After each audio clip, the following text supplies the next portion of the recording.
अभी कल ही दशहरा था और जहाँ रावण का दहन हो रहा था मैं भी उसके आसपास में ही कहीं पे था।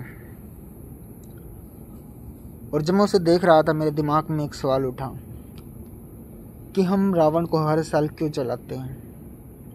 ये मैसेज देने के लिए कि बुराइयों का अंत हो रहा है, अच्छाई बुराई को ख़त्म कर देती है और हरदम अच्छाई की ही जीत होती है और बुराई हार जाती है।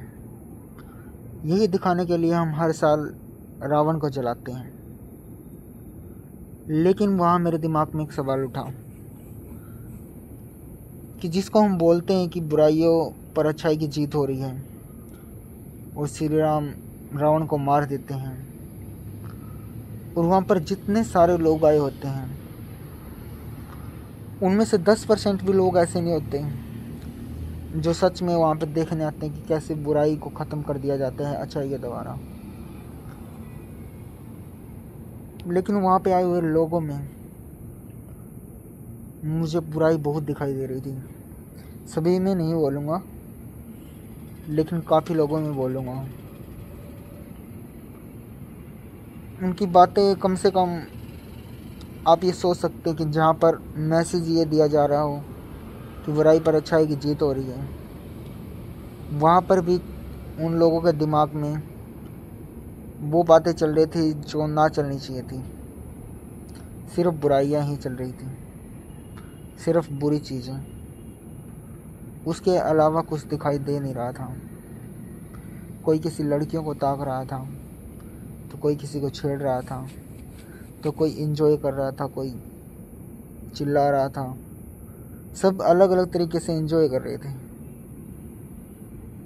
और उन लोगों को सच में ऐसा लग रहा था कि हाँ, बुराइयों पर अच्छाई की जीत हो चुकी है। लेकिन एक रावण को जलाने से बुराइयों पर अच्छाई की जीत नहीं हो जाती। मुझे तो ऐसा नहीं लगता है।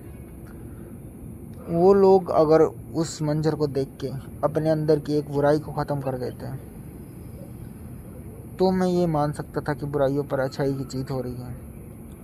और हर साल रावण को हम जलाते हैं, इसको एक त्यौहार बना दिया गया है। हर चीज़ को एक त्यौहार की तरह हम नहीं देख सकते।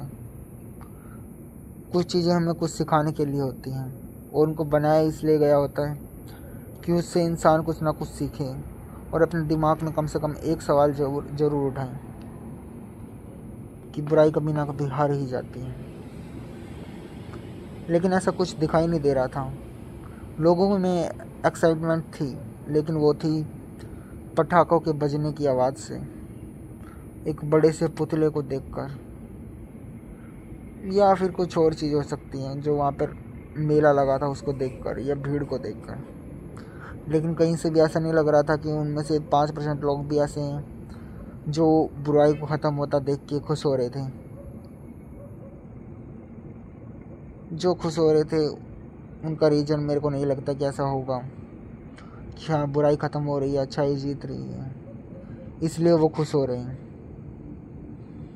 ऐसा नहीं होगा। और मैं ऐसे वीडियो क्यों बना रहा हूँ ये भी आप लोग देख रहे होंगे।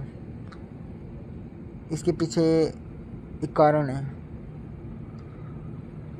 कि मुझे लगता है मेरी सोच में कुछ बदलाव आए हैं, जिसमें मुझे लगता है कि ज़्यादा मिर्च मसाला, थंबनेल्स, एडिटिंग की ज़रूरत मुझे नहीं है। क्योंकि कुछ लोगों को ऐसा लगता था कि मैं ये सब फॉलोइंग पाने के लिए, अच्छे फॉलोअर्स गेन करने के लिए या फिर पैसे ज़्यादा कमाने के लिए कर रहा हूँ। लेकिन अभी मैं ये चीज़ ऐसा करके दिखा रहा हूँ कि मुझे फ़र्क नहीं पड़ता मैं इस चीज़ से कितना कमा रहा हूँ, मुझे फ़र्क नहीं पड़ता मेरे कितने फॉलोअर्स सब्सक्राइबर्स जुड़ रहे हैं। अब मैं थंबनेल सब सारी चीज़ें कम कर दूँगा, किसी चीज़ पे ज़्यादा फोकस नहीं होगा, रो कंटेंट आएगा, सीधी मेरी सोच आएगी। क्योंकि मैं एक लक्ष्य की तरफ चल रहा हूँ जो कि है अपने देखने के नज़रिए को कुछ लोगों तक पहुँचाना, जो देख सकें कि ये ऐसे इस तरीके के भी कुछ क्वेश्चंस होते हैं और ऐसा भी कहीं ना कहीं हो रहा है। और ये सही है गलत ये डिसाइड करना मेरा काम नहीं है, ये हर आदमी का पर्सनल डिसीजन होगा कि इसको क्या सही लग रहा है और क्या गलत। इस बारे में ज़रूर सोचिएगा कि क्या ये त्यौहार सच में जिस लिए बनाए गए थे इसलिए यूज हो रहे हैं, या फिर ये एक कंपटीशन हो गया है कि कौन से शहर में बड़ा रावण बनेगा, या कौन से शहर में ज़्यादा पटाखे बजेंगे, या कौन से शहर का रावण ज़्यादा खिलखिलाता हुआ होगा। लेकिन इन सारी बातों के पीछे जो इसका असली कारण था वो छुप गया कहीं ना कहीं। मुझे पर्सनली ऐसा लगता है। अभी आप लोगों के ऊपर डिपेंडेंट है, आप इसको कैसे देखते हैं और कैसे सोचते हैं। लेकिन इन बातों पर ज़रूर ध्यान दीजिएगा और ज़रूर से मेरे को कमेंट में बताइएगा कि आपको क्या लगता है इस बारे में। धन्यवाद।